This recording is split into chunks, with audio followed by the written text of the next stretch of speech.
Blue is the Warmest Color was probably the most talked about title at last year's Cannes Film Festival, so it wasn't much of a surprise when the Steven Spielberg-led jury ended up giving it the Palme d'Or.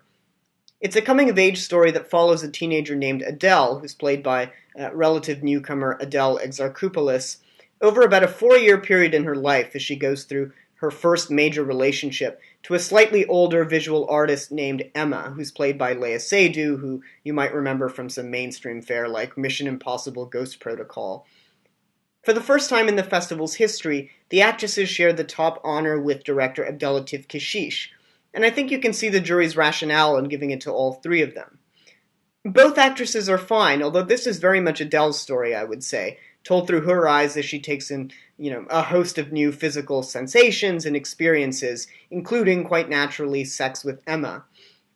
The film's sex scenes have become a bit of a hot topic since the film's debut, partly for their length, I would say, and also partly for their stylistic presentation. The actresses are clearly committed to those scenes, but I think they're conspicuously showy and they don't much fit the rest of the film's aesthetic. We lose sight of Adele's perspective, for example, when Kechiche insists on giving us a number of artfully crafted close-ups to the women's mouths as well as assorted nude body parts. And after a while, I started to feel like I was watching the acrobatic sex scenes between puppets in the film Team America: World Police. The bigger problem, though, I think, is the overindulgent vision that Kechiche brings to much of the rest of the film. Through too many obviously metaphorical scenes of Adele inelegantly cramming food into her mouth, in case we didn't get the idea that she is a passionate and voracious person.